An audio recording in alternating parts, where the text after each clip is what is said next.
Olá, eu sou o G, esse é o seu primeiro prefácio, e esse é um vídeo meio que me apresentando, mas na real para dizer para vocês e mostrar quais são os meus livros favoritos da vida. Bom, tô testando um ambiente novo para filmar, é noite, eu não sei se a iluminação tá boa, mas enfim, vamos fazendo, vocês me dizem aí o que vocês acharam, tá? Depois do meu primeiro vídeo, na verdade até antes de ele ser publicado, eu saí angariando feedbacks, tá?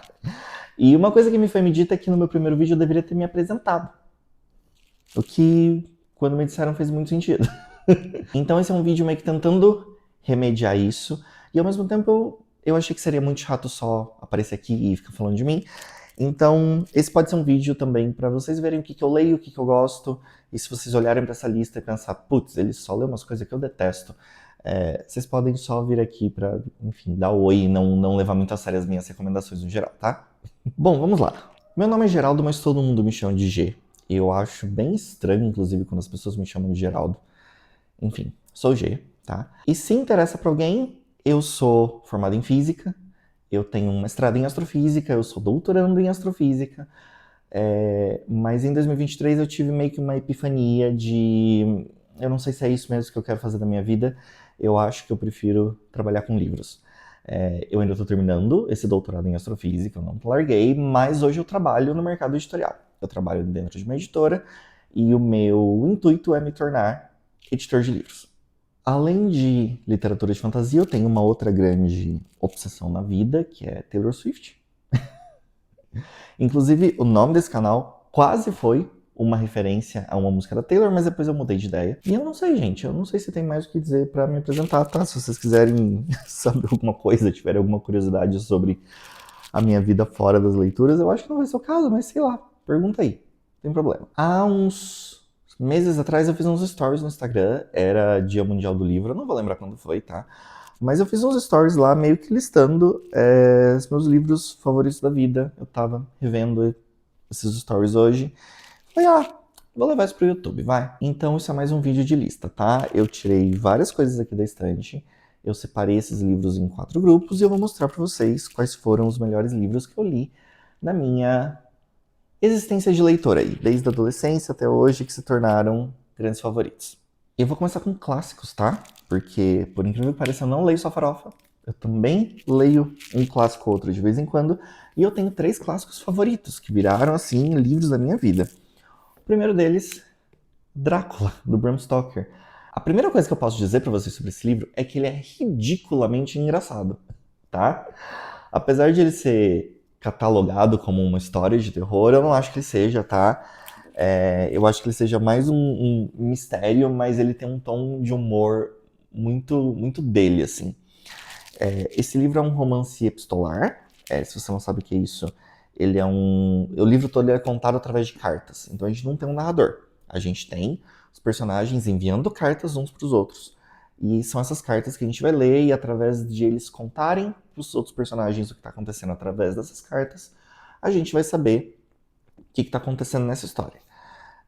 Existem aí milhões de adaptações. Você já viu Drácula de Bram Stoker ou até mesmo Nosferatu, que saiu esse ano, que eu, enfim, não gostei muito. Você sabe o beabá dessa história, tá? Então, a gente tem um dos nossos protagonistas, que é o Jonathan. Ele vai ser mandado para Transilvânia porque existe um conde lá que ele quer comprar uma mansão em Londres. Né? O Jonathan é corretor de imóveis. E aí, chegando lá, ele vai, enfim, conhecer o castelo desse conde. E esse conde, ele é estranho. E começam a acontecer coisas muito estranhas dentro desse castelo, principalmente à noite. O Jonathan nunca vai ver ele durante o dia.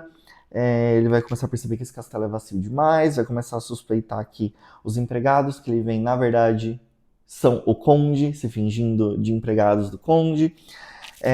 Até que ele vai perceber que ele entrou numa dinâmica onde ele está, na verdade, preso dentro desse castelo. Eventualmente ele vai fugir, ele vai voltar para Londres e esse conde vai dar um jeito de chegar até o Reino Unido e aí a gente vai acompanhar o que vai acontecer com esses personagens, incluindo a noiva do Jonathan, a melhor amiga dela. Enfim, você tem uma gama bem vasta aqui de personagens. A gente tem o Van Helsing, que ele é meio que um médico, mas não exatamente. Ele é a primeira pessoa que vai ser tocado o que está acontecendo, que esse conde, na verdade, talvez seja uma pessoa meio estranha. Enfim, é um livro muito divertido de ler. Ele não é dos menores, mas pelo fato de ele ser escrito em formato de cartas, você lê muito rápido. Próximo clássico favorito da vida, Frankenstein, Mary Shelley. Segundo muitos estudiosos aí, esse livro foi o que deu origem ao gênero de ficção científica. Uma coisa curiosa sobre Frankenstein é que eu acho que a gente tem uma noção de que a gente sabe o que é essa história, porque existem 1 milhão de adaptações dela, né? Em todos os formatos possíveis, você tem 1 milhão de histórias aí de terror, mistério, que bebem dessa fonte, né? Até em Família Addams a gente tem ali um mordomo que é basicamente o monstro do Frankenstein.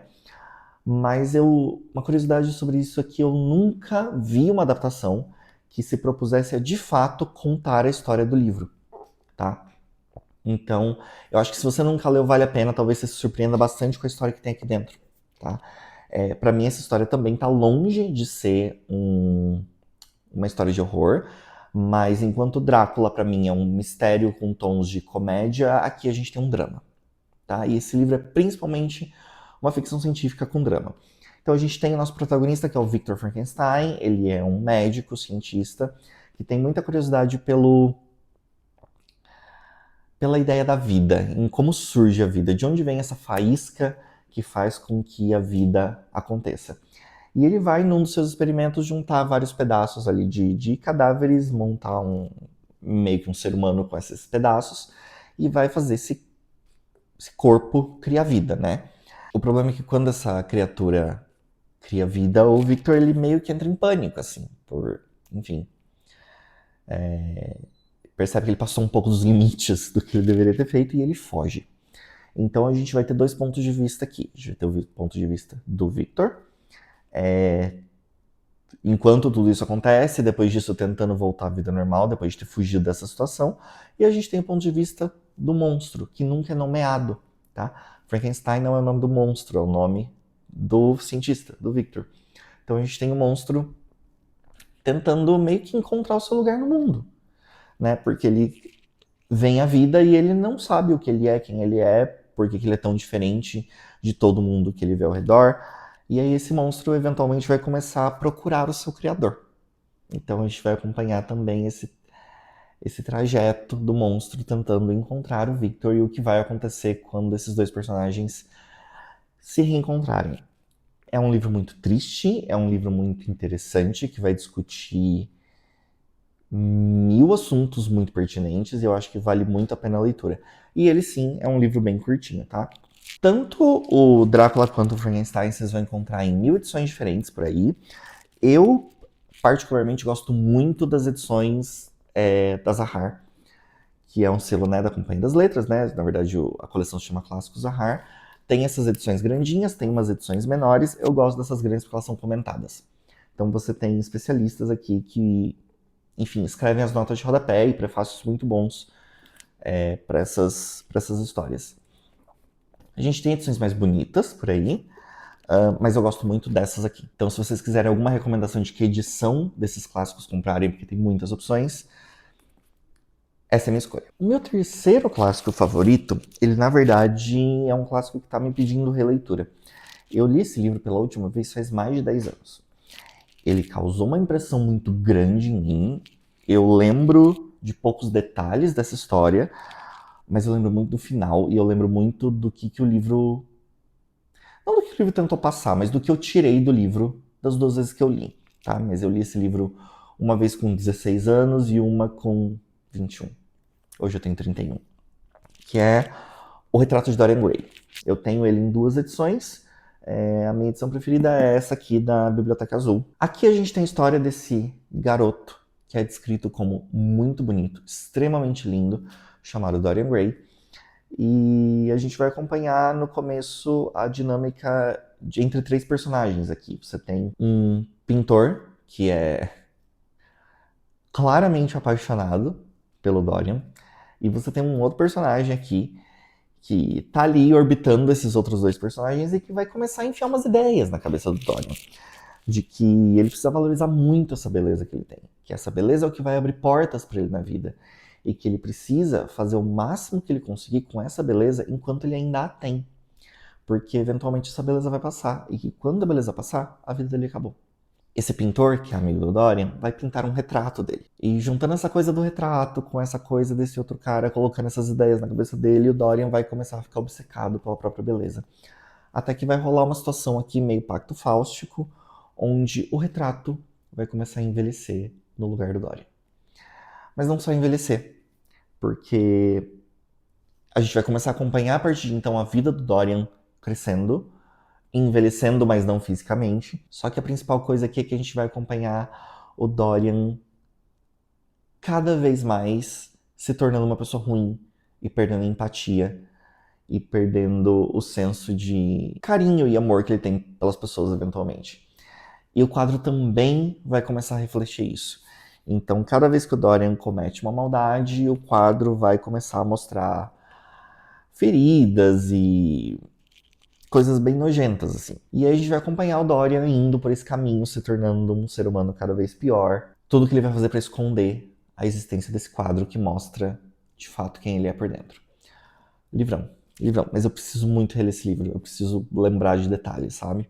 Depois dos clássicos, eu quero ir para um outro gênero que eu não sei exatamente como chamar, tá? Eu vou me arriscar a dizer que esses 3 livros podem se incluir no gênero de drama. Eu não sei se essa categorização é exatamente correta, mas enfim, são livros que contam histórias de pessoas normais passando por coisas normais. É isso que eu quero dizer, tá? E se eu precisasse de uma palavra para definir o que esses 3 livros são, eu diria que eles são 3 livros de drama, tá? O primeiro deles é um livro que todo mundo já leu, tá? Tá por aí fazendo muito sucesso nas bookheads há muito tempo, que é Os Sete Maridos de Evelyn Hugo. Eu tenho a edição da Tag, eu acho a outra edição, a capa bem feia na real. Vamos lá. Eu não sei se eu preciso apresentar esse livro para vocês, mas Os Sete Maridos de Evelyn Hugo vai contar a história dessa grande atriz do cinema que um dia resolve contar a sua história para uma jornalista, para que a sua biografia seja escrita.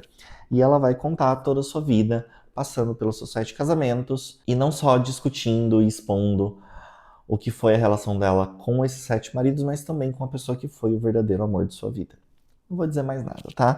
Mas é um livro incrível, incrível. Eu acho que ele é o meu livro de não fantasia / ficção científica preferido, tá? Outro livro que teve aí uma hypezinha moderada aqui no Brasil, que eu acho que merecia mais, tá? Eu acho que esse livro merece ser lido por mais pessoas. É o Anxious People, ou Gente Ansiosa, do Frederick Backman. O Backman tem uma escrita muito peculiar, muito dele, tá? O Backman é o tipo de autor que vai te fazer dar risada enquanto você tem crises existenciais. Então, essa é a história de uma pessoa que tá ali com problemas financeiros muito grandes e que resolve fazer o que qualquer pessoa faria nesse caso, roubar um banco.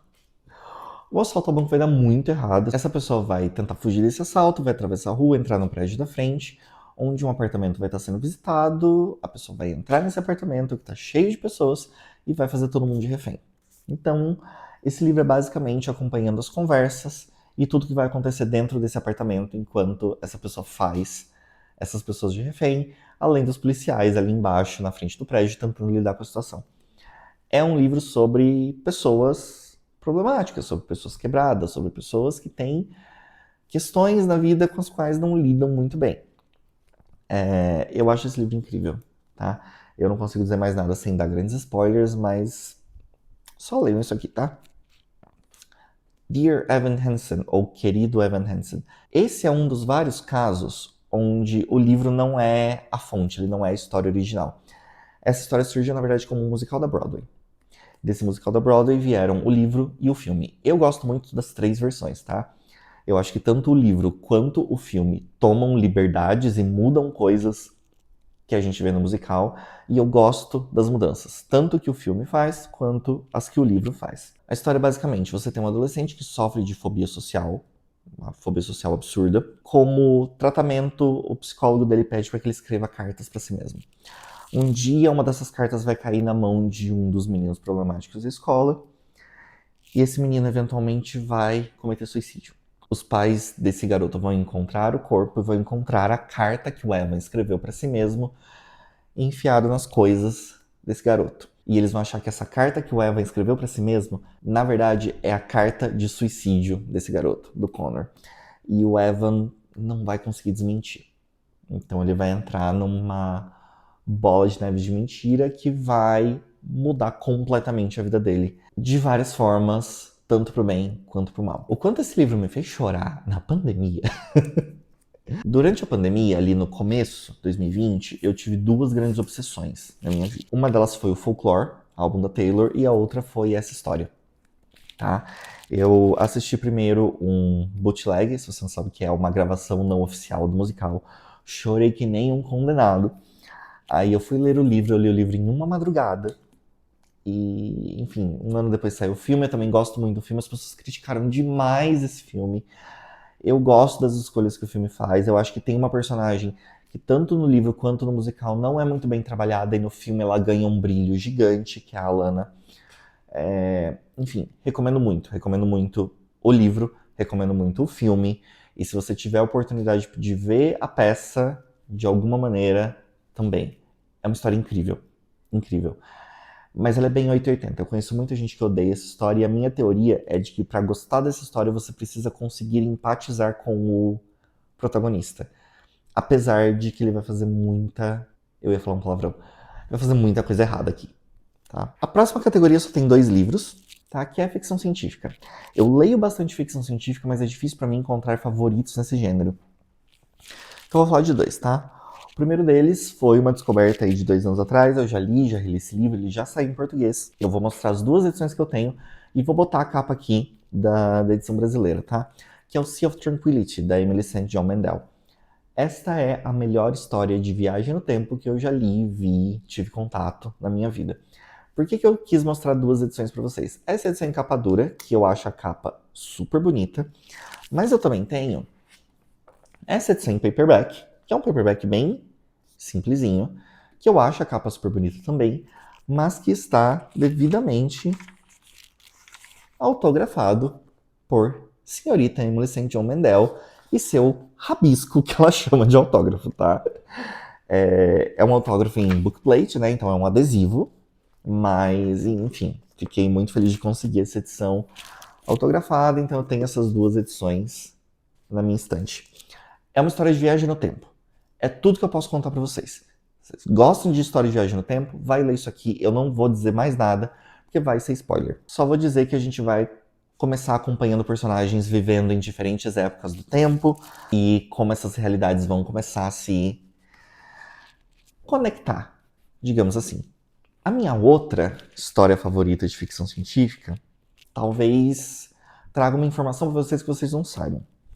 Publicado pela Aleph, a gente tem um livro chamado Encontro com Rama. A capa tá aqui, em algum desses 2 lados, tá? Encontro com Rama, muita gente não sabe, mas é uma série. E o livro Encontro com Rama é só o primeiro livro. Eu tô com a minha edição aqui, que é uma edição em inglês, paperback, super velha, inclusive, mas eu quis ter todos os livros nessas ediçõezinhas, tá? Comprei todos de sebo. Mas qual que é a questão? Encontro com Rama é o primeiro livro de uma quadrilogia. Mas como que essa história é estruturada? O primeiro livro, ele se fecha. Talvez esse seja o motivo pelo qual a Aleph decidiu publicar só o primeiro. Os livros 2, 3 e 4, que se chamam, em inglês, Rama 2, Garden of Rama e Rama Revealed, em português ficaram O Enigma de Rama, O Jardim de Rama e A Revelação de Rama, são uma trilogia. Então eles são continuação direta um do outro, e é uma história que se passa 200 anos depois do primeiro livro. O primeiro livro é legal. O que vale a pena de fato é essa trilogia. E por que eu disse aqui para vocês os nomes desses livros em português? Porque esses livros foram traduzidos aqui há muito tempo atrás. Eu não lembro qual foi a editora. Nunca tive a curiosidade de pesquisar. Eles estão fora de catálogo, mas você acha por meios ilícitos aí os e-books em português, tá? Se você não lê inglês. Se você lê inglês, eu recomendo que você vá e compre o livro de fato. Tá? Existe um e-book disponível na Amazon com os 4 livros, mas eu super recomendo que você vá e você leia principalmente essa trilogia. Já dá pra pular o primeiro livro? Dá. tá? O começo do segundo tem um capítulozinho ali de 2, 3 páginas te dando um resumão do que aconteceu no primeiro livro. Eu acho mais legal ler o primeiro livro antes. Acho. Mas o que vale a pena de fato é a duologia, que é contada em Enigma, Jardim e Revelação de Rama. E eu acho que eu não falei sobre o que é essa história, né? Bom, essa história é uma história de ficção científica, onde um dia os humanos olham para o céu, apontam um telescópio e veem que tem uma nave vindo para cá. Mas não é exatamente uma nave, eles veem que é um objeto. No começo eles acham que é um cometa, mas eles percebem que é um cilindro perfeito vindo em direção. No primeiro livro eles vão mandar uma equipe de astronautas para investigar o interior desse cilindro, que é gigante. Você tem cidades assim nas paredes desse cilindro. E o primeiro livro é esses astronautas dentro desse cilindro investigando o que tem lá dentro. 200 anos depois, que é a nossa trilogia, vem uma segunda nave dessas. E é aí que começa a nossa trilogia. E o governo, 200 anos depois, vai decidir que, na real, a gente não precisa mandar só astronautas para lá. A gente pode mandar uma galera. E assim, não só uma galera tipo, vamos mandar biólogo, vamos mandar médico, mas vamos mandar os militares também. E quem sabe a gente manda uns jornalistas e faz tipo um Big Brother. E aí a história se desenrola de um jeito absurdo, tá? Essa segunda trilogia que vale a pena, por favor, vão ler essa série. E agora a gente vai pra fantasia, tá? E é aqui que a gente tem um monte de livro. Então, pausa o vídeo aí, pega um café, porque a gente tem 1, 2, 3, 4, 5, 6, 7 livros para conversar, sendo que alguns deles não são um livro só, são séries. Mas vamos lá.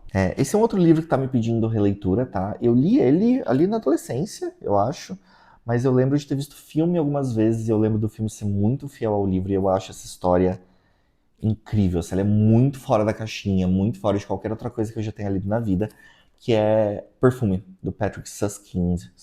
Eu não tenho ideia de como se pronuncia o sobrenome dessa pessoa, tá? Essa é uma história de... É esse cara que ele vai nascer em Paris no século XVI, se eu não me engano. Cidade mais fedida do mundo. E esse garoto ele vai nascer estranho, tá? Ele não exala odor nenhum. E além de não ter cheiro nenhum, ele tem o olfato mais apurado do mundo. Então ele consegue sentir cheiros muito específicos a distâncias muito grandes e consegue distinguir diferentes odores que pessoas normais não conseguem. Eventualmente ele vai começar... Ele vai sofrer muito na infância. Eventualmente ele vai ser apadrinhado por um fabricante de perfumes e ele vai ficar obcecado pela ideia de fazer o perfume perfeito. E ele vai até as últimas consequências para conseguir extrair os odores que ele precisa para criar este perfume perfeito. O final desse livro tem um dos finais mais surpreendentes e chocantes da literatura, para mim. Super recomendo o filme. O próximo livro foi a minha melhor leitura do ano passado. Babel, da R.F. Kuang. Esse é um livro sobre colonialismo. Então aqui a gente vai acompanhar um protagonista que ele vai ser salvo, bem entre aspas, tá? Da China, ele é de Cantão. A família dele inteira morre numa epidemia de cólera e ele vai ser levado para Babel, que é esse instituto de pesquisa em idiomas no Reino Unido. Esse instituto é um instituto de pesquisa em idiomas, mas na verdade o que ele pesquisa de fato é como fazer magia utilizando tradução. Então o que acontece aqui? A gente tem uma realidade onde, usando traduções de palavras específicas, você consegue criar efeitos mágicos. Então eles usam barras de prata para fazer isso. E como que funciona? Você escreve numa barra de prata uma palavra num certo idioma e escreve do outro lado da barra a tradução daquela palavra para outro idioma. E existe um fato e uma ideia em tradução, é que muitas vezes quando você traduz uma palavra, você perde parte do significado delas. E o que essas barras de prata vão começar a fazer vai ser trazer à realidade aquele significado perdido na tradução. É um negócio bem complexo, mas quando você lê, eu juro que faz sentido, tá? Não é tão absurdo assim de entender. Mas o que acontece é que para essa magia funcionar, a pessoa que vai fazer essa barra de prata, ela tem que ser fluente nos 2 idiomas utilizados. Então o que esse instituto faz é angariar estudantes de vários lugares do mundo, porque eles vão ser fluentes em suas línguas natais. E aí esses estudantes vão lá estudar outras várias línguas, vão se tornar fluentes em várias outras línguas e vão conseguir prover ao governo do Reino Unido, resultados de pesquisa que vão trazer novas barras de prata que fazem novas coisas aqui. Esse é um livro sobre colonialismo, como eu disse. É uma grande crítica a como o Império Britânico passou anos e anos, séculos e séculos roubando tudo que podia de diversos países e utilizou essas riquezas e esse conhecimento para tentar destruir esses mesmos países de onde eles tiraram, enfim, as riquezas e os conhecimentos. Eu estou sendo meio redundante aqui na minha explicação, vocês me perdoem. Mas é um puta de um livro. É um dos melhores livros que eu li na vida. Ele parece complicado, mas eu juro que não é. É um livro que você vai precisar ter um pouco de paciência, tá? É um livro que vai te fazer pensar muito sobre muita coisa. É um livro que vai te tomar tempo para ler. Você não vai, por mais rápido que você seja para ler, você não vai engolir esse livro em 2 dias, tá? Mas ele vale muito a pena. Em português ele sai com uma capa que é parecida com essa, mas não é exatamente igual. Sai pela Intrínseca. Agora a gente vai para um livro que não tem publicação no Brasil por enquanto, que é o The Deep, de River Solomon. Curtíssimo esse livro, tá? Ele na verdade é uma novela. Sobre o que é essa história? A gente tem aqui um grupo de mulheres escravizadas, grávidas, que são atiradas ao mar de navios negreiros que estavam fazendo, né, o percurso da África até o continente americano. Ao serem jogadas ao mar e morrerem afogadas, o mar vai agir aqui de forma mágica e vai dar uma chance de sobrevivência a essas crianças que estavam nas barrigas. Então essas crianças vão nascer debaixo d'água, metade humanos, metade peixes. Sereias. Tá? Então aqui é a história desse povo que vai crescer e evoluir no fundo do mar, mas que tem, como eu acabei de contar para vocês, um passado muito trágico. A gente tem a nossa protagonista, que é a Yeto. A Yeto, ela tem um papel nessa sociedade, que é de ser eles chamam aqui de historian, né? Historiadora. Ela vai ser responsável por guardar para si essa história. E todo ano ser a pessoa que vai lembrar essa comunidade, que vai trazer para eles, numa espécie de ritual ali, a lembrança dessa história trágica pela qual eles passaram. Esse livro me tocou de maneiras muito específicas, porque ele é uma grande metáfora sobre como, quando a gente faz parte de uma minoria, quando a gente faz parte de um povo que foi atacado, oprimido, de diversas maneiras, muitas vezes a gente se sente na obrigação de ser a pessoa que vai levantar essa bandeira, que vai tomar essa luta para si, que vai ser a pessoa que vai ter que ficar lembrando todas as outras o porquê essa luta é importante. Esse é um livro sobre o peso que é ter esse papel. É um livro curto, de muitas camadas, de assuntos muito sérios e que me fez refletir sobre 1 milhão de coisas. É óbvio que esse livro ele tem um recorte de raça, né? O assunto principal a ser debatido aqui é sobre raça, é sobre pessoas não brancas, mas eu acho que dá pra gente encaixar essa discussão em diversos outros recortes aqui, quando a gente tá falando de pessoas oprimidas de diversas maneiras, tá? É um livro incrível, é uma pena que a gente não tenha esse livro no Brasil traduzido. Outro livro que a gente ainda não tem no Brasil, mas que eu ouvi boatos, então aguardem, tá? É o The Last Unicorn. Esse livro também tem uma capa nova agora, tá? Essa é uma edição antigona dele. Esse é um conto de fadas, tá? Ele tem uma vibe muito conto de fadas, mas ele vai trazer algumas discussões que eu acho bem profundas e pertinentes, tá? É a história dessa unicórnia que ela vai descobrir que ela é a última de seu povo. Então ela vai sair numa jornada para descobrir o que aconteceu com os outros de sua espécie, tá? Eu não consigo discutir nesse vídeo as discussões mais profundas que esse livro traz, porque isso acarretaria em dar spoilers sobre o que acontece nesse livro. Ele é o livro preferido do Patrick Rothfuss, o autor de O Nome do Vento, que não termina de escrever aquela série nunca. E eu acho que vale muito a pena ler esse livro, tá? Também tem um filme. Esse livro é muito antigo. Para vocês terem ideia, o filme é dos anos 80, tá? É uma animação. A animação, eu acho que ela consegue trazer muito bem também essas discussões mais profundas que o livro traz. Eu vou deixar a capa aqui do filme. Como ele é antigo, eu acho que vocês conseguem até achar no YouTube esse filme pra assistir, tá?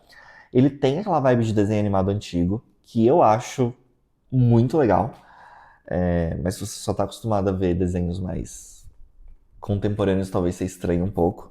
Mas apesar de ser um livro contado num tom de conto de fadas, eu acho que é um livro que vale muito a pena, que pode te fazer pensar sobre umas coisas aí. Sobre a vida, o universo e tudo mais, tá? Vamos lá, temos mais 4 livros pra conversar. Próximo. Trilogia da Terra Partida. N.K. Jemisin, primeiro livro, se chama Quinta Estação. Eu odeio as capas desses livros, tá? Uma tristeza que as capas desses livros sejam isso aqui.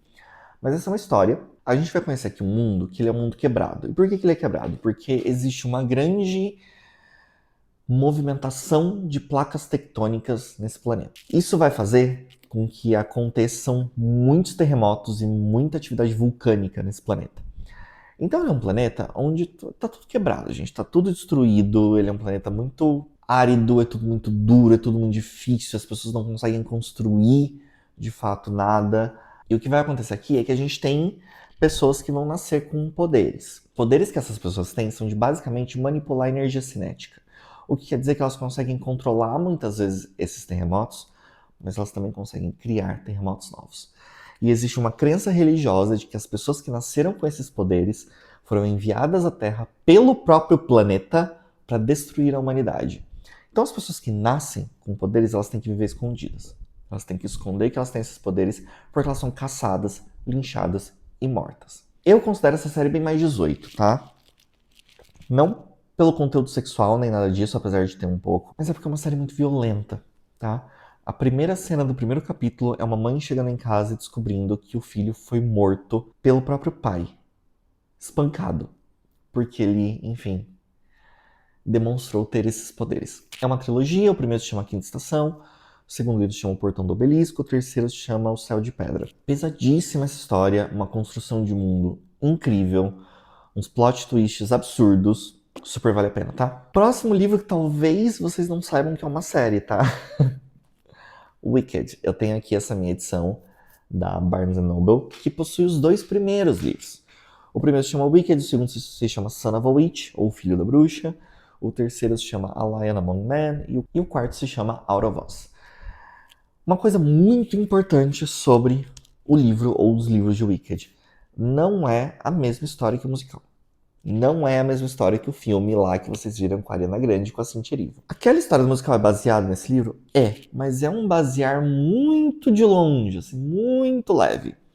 Então aqui a gente vai acompanhar, de fato, a história de vida da bruxa chamada Oeste do Mágico de Oz. Porém, o musical, ele tenta contar uma história de amizade. O foco do musical é contar uma história sobre a amizade da Glinda e da Elphaba e de como o contexto ali político do Mágico de Oz fez com que a Elphaba fosse pintada como vilã, mas na verdade ela era uma boa pessoa e como a amizade das duas se desenrolou. O livro não é sobre isso, tá? O livro é sobre fascismo. Então a gente tem a Sociedade de Oz, que é uma sociedade passando por uma ditadura. A gente tem essa mulher que nasceu verde e que vai ser um dos grandes nomes aqui na luta contra essa ditadura fascista, que vai eventualmente se tornar um grande símbolo.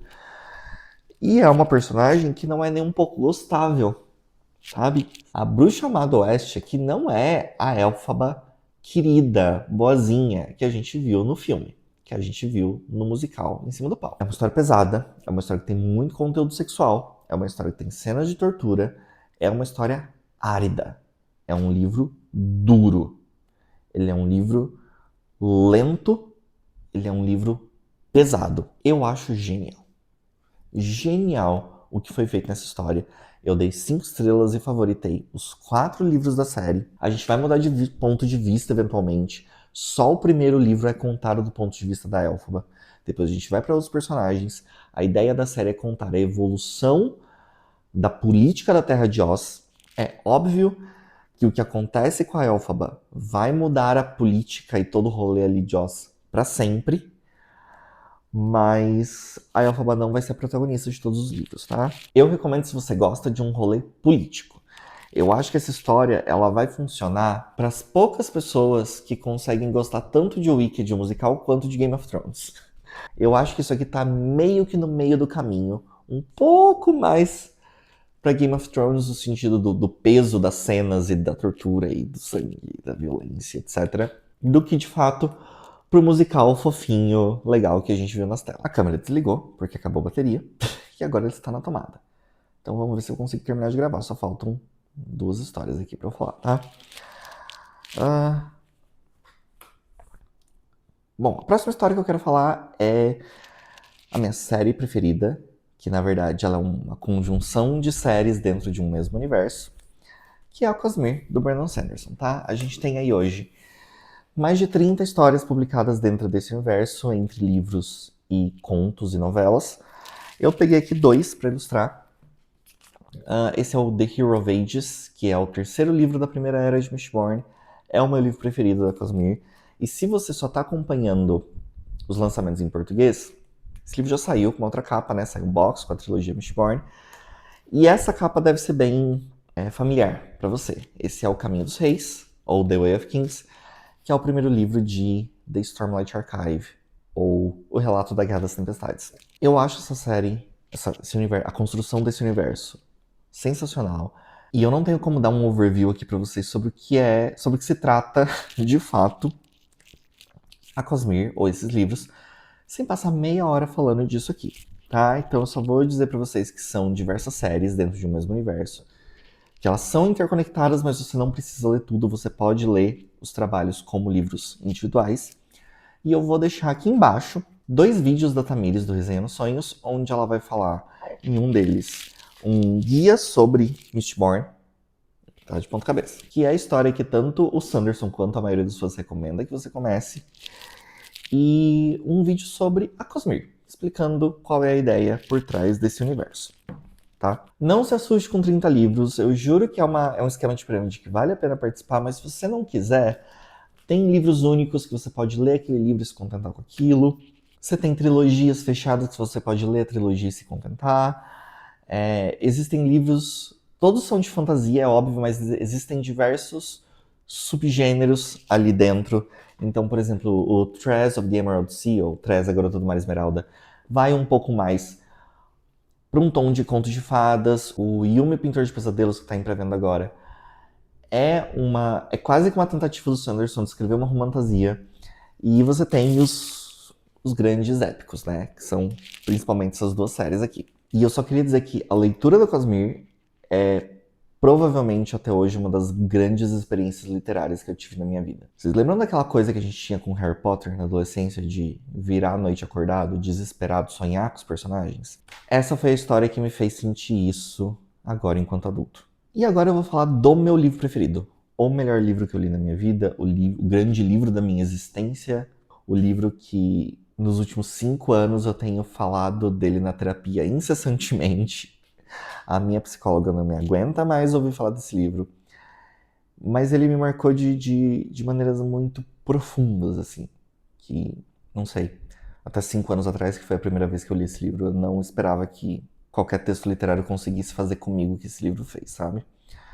Eu vou mostrar pra vocês 3 edições. Eu tenho 4 aqui em casa, mas eu peguei 3 pra mostrar no vídeo. Você me conhece o mínimo, você já sabe de que livro eu tô falando, que é A Vida Invisível de Angela Rue, da Victoria Schwab. Essa edição nova, que acabou de sair, é uma edição de luxo, tá? Pintura trilateral, ela é toda ilustrada por dentro. Tem umas ilustrações belíssimas dentro dessa edição.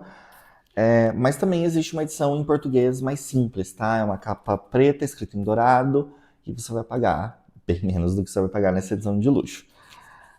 Mas eu, quando vi isso aqui, eu fiquei louca, eu precisava dessa edição na minha estante. Eu tenho a minha edição preferida, em inglês. Foi nela que eu li a segunda vez. Vocês vão perceber que ela tá toda... Não vai focar, né? Toda marcada, toda cheia de post-its. E uma outra edição que eu tenho aqui é o meu paperback, simplesinho, da edição do Reino Unido. E por que eu trouxe ela pra mostrar? Porque é essa edição que eu tenho autografada. Eu conheci a Victoria Schwab em 2023. Foi uma época que eu tava morando no Reino Unido e eu fui num evento em que ela ia, enfim, ter um bate-papo lá sobre Angela Rue. E eu tenho O autógrafo com o meu nomezinho, Forgê, e o autógrafo aqui embaixo. Essa é a história de uma garota que, para fugir de um casamento forçado, vai fazer um pacto com a escuridão para que ela tenha mais tempo e ela seja livre. E aí o que vai acontecer é que ela vai ganhar isso. Ela vai ganhar o que ela tá pedindo. Ela vai se tornar imortal e ela vai ser livre. O problema é o modo como essa liberdade vem. Ela vai ser amaldiçoada e a questão desse feitiço é que todas as pessoas, ao perderem contato visual com ela, vão ter a existência dela apagada de suas memórias. Então, a gente vai acompanhar a vida dessa personagem por 300 anos, sem conseguir ser lembrada por ninguém, sem conseguir deixar nenhuma marca no mundo, até que 300 anos depois, o presente dessa história de 2014, ela vai pela primeira vez encontrar um garoto que por algum motivo se lembra dela. O nome desse garoto é Harry e ele é provavelmente o meu personagem preferido da literatura. O que pode soar meio self-centered, porque eu me vejo muito no Harry, e esse é o motivo pelo qual eu falo tanto desse livro na terapia, tá? Eu não consigo conversar mais sobre por que esse livro me marcou tanto sem spoilers. Então, vão ler, e aí se vocês quiserem falar sobre esse livro comigo, me mandam um inbox lá no Instagram, eu sempre estou disposto a falar dessa história com as pessoas. Essa é a grande história da minha vida, tá? É a história que mais me fez chorar, é a história que mais me fez refletir sobre a vida, refletir sobre o meu papel na vida, sobre como eu me enxergo no espelho, sobre como eu lido com as impressões que eu causo nas outras pessoas. É um livro que mudou muito o modo como eu me enxergo e o modo como eu me coloco enquanto pessoa no mundo. Se desse vídeo todo, se eu só for retirar uma recomendação, pega isso aqui pra ler, tá? Não é um livro curto, ele tem aí suas 500 páginas, que pra mim voaram, tá? Voaram. As 2 vezes que eu li, eu engoli esse livro. Eu sou uma das pessoas que discorda que esse livro é lento, tá? Muita gente acha esse livro relativamente devagar, acha que ele demora pra engatar. Eu acho esse livro perfeito. Eu não consigo pensar em nenhum defeito pra pôr nisso aqui. Eu não mudaria uma palavra nesse livro, tá? E como eu já disse, ele é o grande livro da minha vida. Bom, gente, falei demais, né? Meu Deus. Eu espero que esse vídeo tenha sido um bom overview de quem eu sou enquanto leitor. Eu espero que você consiga ter tirado alguma recomendação desse vídeo. Se você já leu algum desses livros, me conta aqui embaixo o que você achou.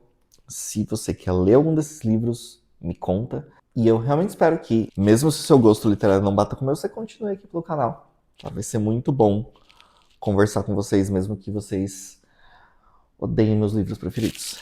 Tá? Se você me disser que você odiou Ed La Rue, talvez eu fique chateado. Mas me conta aqui embaixo.